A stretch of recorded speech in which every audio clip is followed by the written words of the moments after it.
কি গো শুয়ে আছো যে? আজও রাজসভায় যাবে না? না গিন্নি, একটু শয্যা সুখ করতে ইচ্ছে হচ্ছে। শোনো, আজ মনে হচ্ছে মহারাজ লোক পাঠাবে আমার খোঁজ নেবার জন্য। তাহলে কি হবে? তোমাকে এইরকম শুয়ে থাকতে দেখলে কি ভাববে? শোনো গিন্নি, আজ যদি মহারাজের লোক আসে তুমি বলে দেবে যে আমি নেই, তীর্থ করতে গেছি, ঠিক আছে? রাজসভার চাকরি থাকলে হয়। রাজসভা থেকে আমাকে কেউ হটাতে পারবে না, এই বিশ্বাস আমার আছে গিন্নি।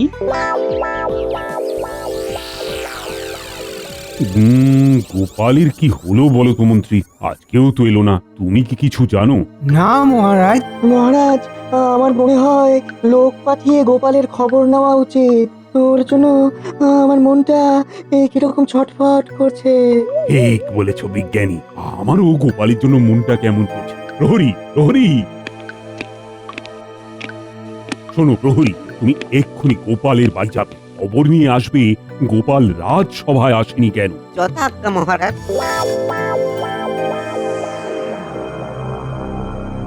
মন্ত্রী, অনেক দিন ধরে একটা ইচ্ছে মাথার মধ্যে কেবলই কামড়াচ্ছে। কি ইচ্ছে মহারাজ? কৃষ্ণনগর আক্রমণ করে মহারাজ কৃষ্ণচন্দ্রকে বন্দি বানিয়ে এই খাম্বাজ রাজ্যের ভৃত্য করে রাখতে। আর মন্ত্রীটাকে কি বানাবেন? ওই কৃষ্ণনগরের মন্ত্রীটাকে শুধু ব্যবহার করব, তারপর কাজ মিটে গেলে ছুঁড়ে ফেলে দেব। মহারাজ, একজনকে নিয়ে ভীষণ চিন্তা করার আছে মহারাজ। জানি জানি তুমি কার কথা বলবে, গোপালের কথা বলবে তো। এই ঠিক ধরেছেন মহারাজ, এই গোপালই হলো আমাদের এই ইচ্ছের অন্তরায়। কোনো উপায়ে গোপালকে রাজ্য ছাড়া করতে পারলেই আমাদের কাজটা সহজ হয়ে যাবে। ওই গোপালের বুদ্ধি হলো আমাদের একমাত্র অন্তরায়। কোনো কারণে গোপালকে যদি কৃষ্ণনগর ছাড়া করতে পারি তাহলে আমাদের কাজটা অনেক সহজ হয়ে যাবে। মন্ত্রী তুমি আপাতত একটা কাজ করো, বর্ধমান রাজার কাছে এই খবরটা দাও যে কৃষ্ণনগরের মহারাজ বর্ধমান রাজ্য দখল করবার পরিকল্পনা করছে। এই গুজবটা ছড়িয়ে দাও, তারপর দেখি কি করা যায়। ঠিক আছে মহারাজ। গোপাল দাদা, ও গোপাল দাদা, ঘরে আছো? গোপাল দাদা, ও গোপাল দাদা। গিন্নি, মহারাজ লোক পাঠিয়েছেন আমার খবর নেবার জন্য। যাও যাও যাও, সুন্দর করে অভিনয় করে বলো দেখি আমি তীর্থে গেছি। দেখি তুমি কেমন অভিনয় করতে পারো। আমিও চলা কলা কম জানি না। হ্যাঁ, তুমি শোনো আমি কেমন বাচ্চিক অভিনয় করি।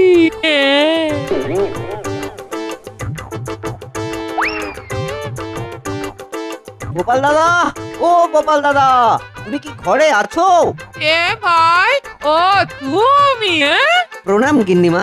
মহারাজ গোপাল দাদার খবর আনতে পাঠিয়েছেন। ভাই, তোমাদের গোপাল দাদা তো বাড়ি নেই গো, একটু তীর্থে গেছে। হ্যাঁ, কবে ফিরবে বলতে পারছি না।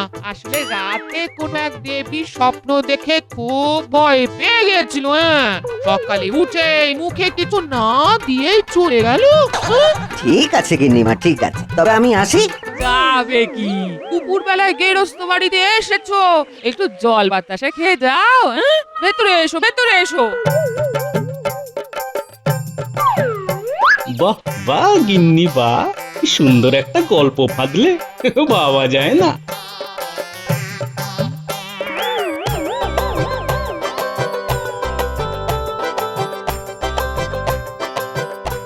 বোকা শোকা দেখতে হলে কি হবে? না, আমার বউটা বেশ চালাক চতুর, ঘরের ভেতর ঢুকিয়ে প্রমাণ করে দিলে যে আমি ঘরে নেই। এই নাও জল আর বাতাস। নাও নাও। প্রণাম গিন্নিমা।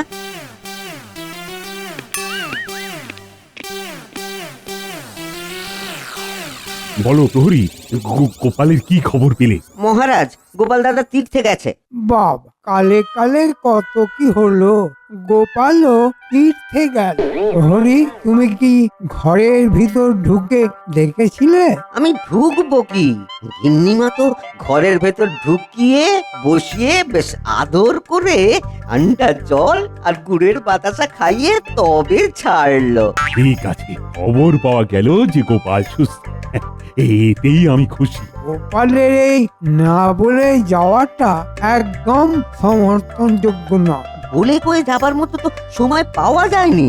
রাতে কোনো এক দেবতার স্বপ্ন দেখে ভয় পেয়ে গিয়ে ওই সকালে কিছু মুখে না দিয়েই বেরিয়ে পড়েছে। গিন্নিমা তো তাই বলল। ব্যাস জানা হয়ে গেল। কি মন্ত্রী, তোমার জটিল মাথায় আর কিছু জানবার আছে নাকি? না মহারাজ, আর আমার জানার কিচ্ছু নেই। মহারাজ, একজন লোক আপনার সঙ্গে দেখা করতে চায়। এত রাতে কি দরকার? ঠিক আছে ঠিক আছে, পাঠিয়ে দাও।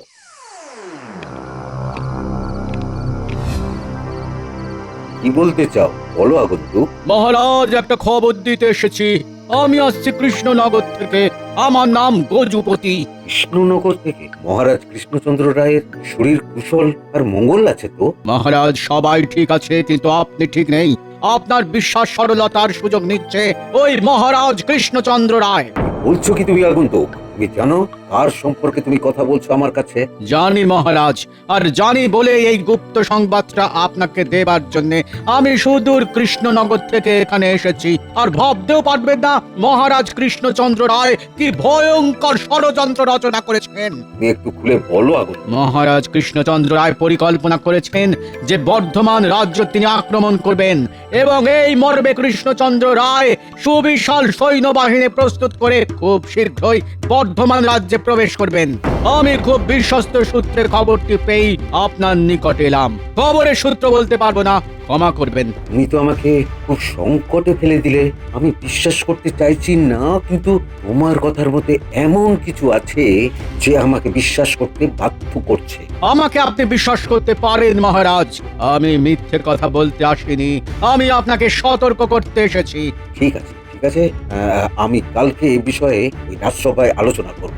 এখন তুমি বিশ্রাম নাও। প্রহরী প্রহরী, আগন্তুককে তুমি অতিথিশালায় নিয়ে যাও। মহারাজের জয় হোক। মহারাজ কৃষ্ণচন্দ্র রায়, তুমি বন্ধুত্বের এই দাম দিলে? ছি ছি ছি ছি ছি ছি ছি ছি ছি। তোমাকে তোমাকে বন্ধু ভাবতেও লজ্জা বোধ হচ্ছে। ঠিক আছে, তুমি যুদ্ধ চাও, আমি যুদ্ধের ময়দানেই তোমাকে সমুচিত জবাব দেব। রাত হয়েছে মন্ত্রী, গভীর রাত, খুব গভীর রাত। তোমার পাঠানো গুপ্তচর ঠিক করে কাজ করতে পারবে তো? গজুপতি খুব পরিকর্মা, আপনি কিচ্ছু ভাববেন না, ও এতক্ষণে ঠিক কাজ করে দিয়েছে। তার মানে বলতে চাইছো যে বর্ধমান রাজার কাছে এই খবরটা চলে গেছে যে কৃষ্ণচন্দ্র রায় বর্ধমান আক্রমণ করতে পারে? শুধু করতে পারে তাই নয়, মহারাজ করবে, এই কথাটাই বলতে বলেছি। আপনি শুধু সময়ের অপেক্ষা করুন। কাল কৃষ্ণনগরে গিয়ে গজুপতি ঠিক উল্টো কথাই বলবে, আর গোপালের সম্বন্ধে খবর নিয়ে আসতে বলেছি। এতদিনে তুমি সত্যি মন্ত্রী হবার পরীক্ষায় উত্তীর্ণ হয়েছ। এবার নিশ্চিন্তে নিদ্রা যেতে পারি। যাও মন্ত্রী, তুমি তোমার কক্ষে গিয়ে বিশ্রাম নাও, যাও। যথা আজ্ঞা মহারাজ।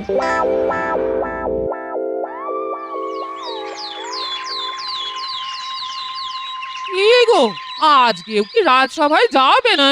কেন? এই যে তোমার কাছে রয়েছি, তোমার কি ভালো লাগছে না? না, তা নয়। কাল রাজসভায় যাব, আজ শুয়ে শুয়ে ভাববো যে কাল কি বলবো। মাথাটারও বিশ্রাম প্রয়োজন। যাও তুমি কাজে যাও, আমি আমার বরাদ্দ শয্যা সুখ উপভোগ করি। প্রণাম মহারাজ, আমি বর্ধমান থেকে আসছি একটা বিশেষ খবর দিতে। আমার নাম গজুপতি। কি বিশেষ খবর? মহারাজ, কৃষ্ণনগরের ওপর ভয়ানক বিপদ ঘনিয়ে আসছে, তাই আগাম সতর্ক করতে চলে এলাম। বিপদ? ওরে বাবা! মহারাজ, মহারাজ খুব মন দিয়ে শুনুন। বর্ধমানের মহারাজ এই কৃষ্ণনগর আক্রমণ করবার জন্য প্রস্তুত হচ্ছে। এ কি কি বলছো গজপতি? এটা তো অবিশ্বাস্য। বর্ধমানের মহারাজ তো আমার পরম মিত্র। মিত্রতা? মিত্রতা শত্রুতাতে পরিণত হতে বেশি সময় লাগে না মহারাজ। চিরস্থায়ী বন্ধু বলে তো কিছু নেই। তুমি কোথা থেকে খবর পেলে আগন্তুক? খবরের উৎস তো বলা যাবে না মন্ত্রী মশাই, তার কারণ আমাকে আরো খবর জানতে হবে। যিনি আমাকে এই খবরটি দিয়েছেন তার নাম গোপন রাখতে বলেছেন। কি ভয়ঙ্কর আতান্তরে পড়লাম রে বাবা! সেনাপতি নেই, গোপাল নেই, কার সাথে আলোচনা করব? মহারাজ, আপনি চিন্তা করবেন না। এখন আমাদের কাজ হলো আমাদের সেনাকে যুদ্ধের জন্য তৈরি রাখা আর খবরের সত্যতা সম্পর্কে সঠিক তথ্য নেওয়া। এই কি বলেছো বিজ্ঞানী? হ্যাঁ, আমাদের সেনাদের সাহস আর বীরত্ব নিয়ে কোনো কথা হবে না মহারাজ। আমরা যদি সীমান্তে দাঁড়িয়ে হাঁচি, সেই হাঁচির দাপটে বর্তমান রাজ্য কেঁপে যাবে। হ্যাঁ, ঠিক বলেছো, ঠিক বলেছো। আগন্তুক, তুমি আমাদের অতিথিশালায় বিশ্রাম নাও। আমরা তোমার উপর খুব খুশি হয়েছি। প্রহরী, আগন্তুকে নিয়ে যাও। কি ভাবছেন মন্ত্রী মশাই? একটা সুযোগ এসেছে হাতে, সেই সুযোগটা কাজে লাগাতে হবে। সে সুযোগ? গোপালের অন্তর্ধান এবং বর্ধমান রাজার আক্রমণের হুমকি, এই দুটোকে মিলিয়ে দাও। আমি বুঝে গেছি, আমার মাথায় একটা দারুণ বুদ্ধি এসে গেছে। গোপালের এই তীর্থযাত্রা আর বর্ধমান রাজার হুমকি আমার মাথা খুলে দিয়েছে। কাল রাজসভায় দেখবে আমার খেলা। আর বলে দিলে ভালো হতো। না, তোমাদেরও তো চিন্তা শক্তি আছে। আজ রাত ভাবো, যদি না পারো তো কাল রাজসভায় শুনে নিও। এখন চললাম এক ঢিলে দুই পাখি।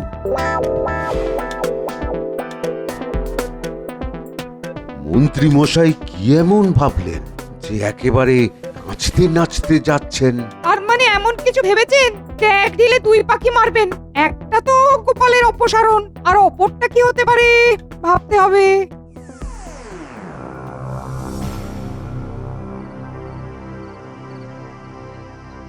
কি গো, কাল কি রাজসভায় যাবে না কালো সজ্জাবিলাস চলবে?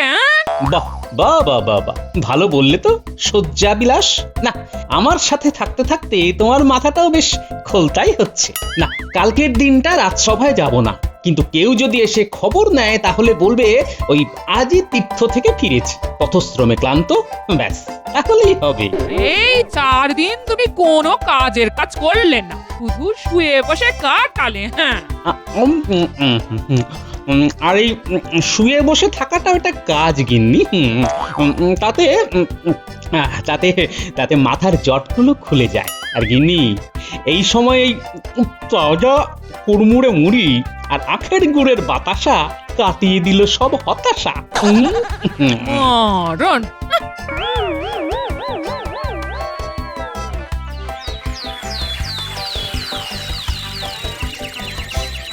কাল সারা রাত ধরে চিন্তা করে কিছুই বার করতে পারলাম না। দেখি মন্ত্রী মশাই কি বলেন। মহারাজ, আমি আজ এমন একটা কথা বলবো যেটা শুনে আপনি বিস্ময়ে হতবাক হয়ে যাবেন। কি কথা মন্ত্রী মশাই? আরে তাড়াতাড়ি বলো, তাড়াতাড়ি। আমি একটা বর্ধমান রাজার ধাক্কায় তো টলমল করছি। এবার যে কথাটা বলবো সেটা শুনে ধরাশায়ী হয়ে যাবে। মানে? মহারাজ, গোপালের তীর্থযাত্রা সম্পর্কে খবর এসেছে। গোপাল বর্ধমান রাজার কাছে তীর্থযাত্রা করতে গিয়েছিল। মানে মানে কি বলছো বলো তো তুমি? আপনি যেটা শুনলেন নিজের কানে, এই ষড়যন্ত্র মানে কৃষ্ণনগর আক্রমণের এই ষড়যন্ত্র গোপাল এবং বর্ধমান রাজা বসে তৈরি করেছে। কি যে অবিশ্বাস্য! আমার কাছেও অবিশ্বাস্য ছিল মহারাজ, কিন্তু কাল রাতে আমার কাছে দুজন ব্যাপারী দেখা করে এই কথার সত্যতা জানিয়ে গেছে। ওরে বাবা, এ তো মোক্ষম চাল চেলেছেন মন্ত্রী মশাই। এক চালেই তো কিস্তিমাত। আপনি এক্ষুনি গোপালের বাড়ি লোক পাঠান মহারাজ। কিন্তু গোপাল তো বাড়ি নেই। কাজ তো হয়েই গেছে, এখন তো ফিরে আসতেও পারে। ঠিক আছে, তুমি ঠিকই বলেছ। প্রহরী, তুমি এক্ষুনি গোপালের বাড়ি যাও। গোপাল থাকলে নিয়ে এসো। বলবে মহারাজ জরুরি তলব করেছেন। যথাজ্ঞা মহারাজ।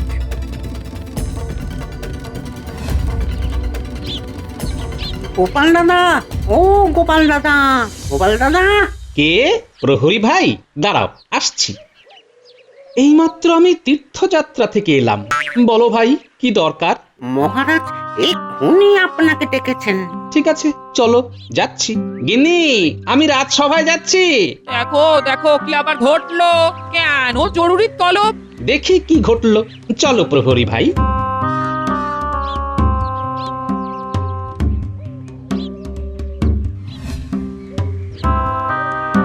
এই এই তো গোপাল এসে গেছে। প্রণাম মহারাজ, আজই এলাম, পথশ্রমে একটু ক্লান্ত। কোথায় তীর্থ করতে গিয়েছিলে গোপাল? মন্ত্রী, আমাকে জিজ্ঞেস করতে দাও। গোপাল, আমি বিশ্বস্ত সূত্রে জেনেছি যে তুমি বর্ধমান রাজার কাছে গিয়েছিলে এবং ষড়যন্ত্র করতে গিয়েছিলে। তুমি কিন্তু না বলতে পারবে না। বর্ধমান থেকে গজুপতি বলে এক সজ্জন এসে বলেছে যে বর্ধমানের রাজা কৃষ্ণনগর আক্রমণ করতে চায়। আমি ষড়যন্ত্র? কি বলছেন মহারাজ? তাহলে তোমাকে প্রমাণ দিতে হবে কোন দেবতার স্বপ্ন দেখে কোন দেবতার আশ্রয়ে তুমি পুজো দিতে গিয়েছিলে। এই রে, আমার অবর্তমানে মন্ত্রী নিশ্চয়ই কিছু চাল চেলেছে। আর তুমি চুপ কেন?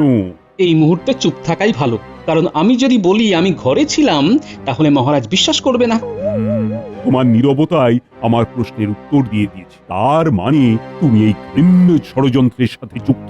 না না না না না না না, আমি আর তোমার মুখ দেখতে রাজি নই। তুমি আজ এই মুহূর্তে এই রাজ্য থেকে চলে যাবে। মহারাজ, আমার কি দোষ সেটাই তো বুঝলাম না। অভাগা জানিল না, বিচার হইয়া গেল। মহারাজ, আমি বুঝিয়ে বলছি, আপনি শান্ত থাকুন।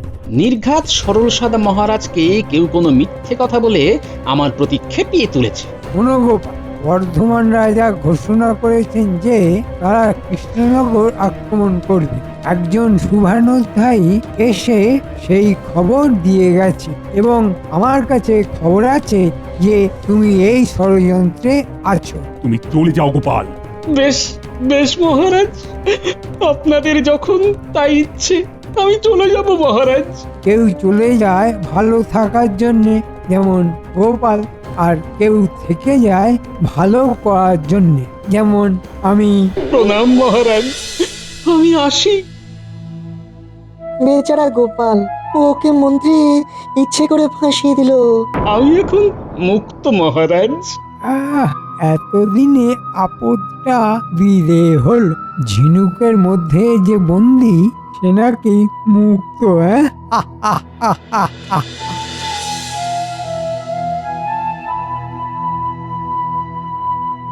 এ কি বদনাম দিলেন তোমার মহারাজ? দেখো, বদনামের দাগ যখন লেগেছে তখন সেই দাগ তোলার দায়িত্ব আমার। গিন্নি, একটা গুজব রটেছে বুঝলে, আর সেই গুজবে মহারাজ কান দিয়ে নিজের সর্বনাশ করতে চাইছেন। আমি এখন চললাম, তুমি এখানে থাকো, আমি ঠিক 3 দিন পর ফিরে আসবো। সে কি, তোমাকে তো কৃষ্ণনগর থেকে তাড়িয়ে দিয়েছে? সেটাই তো, এর মধ্যে তো একটা ফসকা গেরো আছে গিন্নি, সেটা ধরেই ফিরে আসবো। এখন চলি, এখন আমার অনেক কাজ। বর্ধমান মহারাজের কাছে যাব, কিছু উপহার কিনতে হবে, আর কেউ যদি জানতে চায় তাহলে বলবে ওই গোপাল যেদিকে দু চোখ যায় সেদিকে গেছে, বুঝলে? বুঝলাম।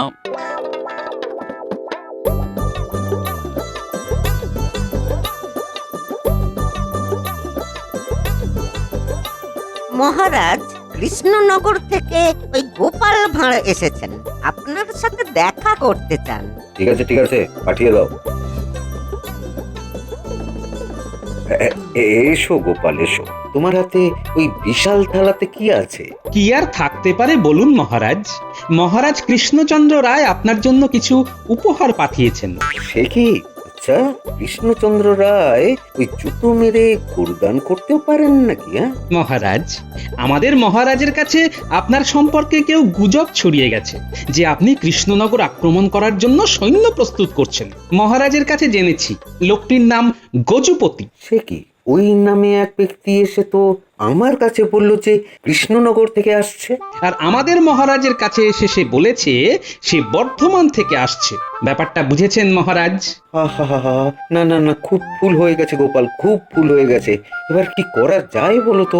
মহারাজ, আপনিও উপহার পাঠিয়ে মহারাজের সঙ্গে বন্ধুত্ব করে নিন। একদম ঠিক বলেছেন মন্ত্রী মশাই। তার সাথে একটা পত্র লিখে দেব, আর মহারাজকে বলবে পত্রটি মনে মনে পড়তে, আর এই সব উপহার তুমি নিয়ে যাবে মন্ত্রী। যথাজ্ঞা মহারাজ।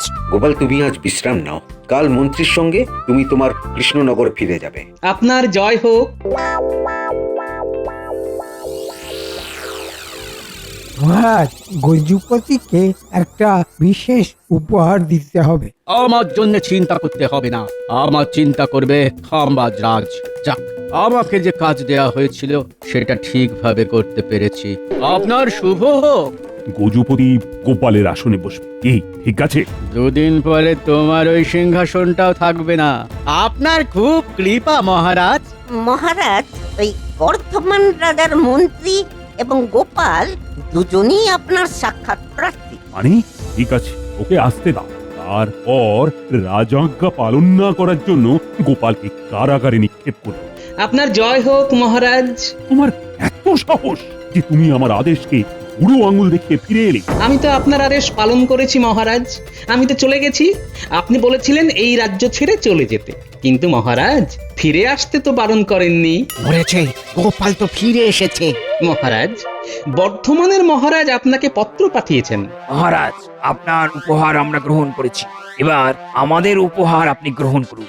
এই গজপতি আমাদের কাছে আপনার সম্পর্কে জানিয়েছিল যে আপনি আমাদের রাজ্য আক্রমণ করতে চান। সে কি গজপতি, তুমি আমার সম্পর্কেও বলেছ? ওই আমি তো এই ধরনের কোনো কথা বলেছি বলে মনে পড়ছে না। আমি তো জানি আপনি বলেননি। আপনি বলতে পারেন না, কারণ আপনি তো একটা কথাই বলেন, যুদ্ধ নয় শান্তি চাই। এবার তো নয় শুলে চড়বো, নয় কারাগারে ঢুকবো। আগে ভাগে ক্ষমা চেয়ে নি। মহারাজ, মহারাজ, এ খামবাজ রাজার কাজ, আমি নিমিত্ত মাত্র। নিমিত্ত হও আর যাই হও, তুমি গুজব ছড়িয়েছিলে।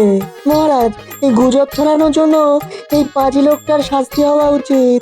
জয় প্রহরী, এই গজপতিকে কারাগারে রেখে এসো। আর গোপাল কাকে কান নিয়ে গেল বলে কাকের পেছনে দৌড়ানোটা খুব ভুল হয়েছে। এবার আমি প্রমাণ করতে পেরেছি তো মহারাজ যে আমি বেঈমান নই। আমার দোষ ক্ষমা করো গোপাল। আমি জানি তুমি নিজেকে নির্দোষ প্রমাণ করতে নিজের দায়িত্বে উপহার কিনে বর্ধমান রাজার কাছে নিয়ে গেছো। এ আমার কর্তব্য মহারাজ।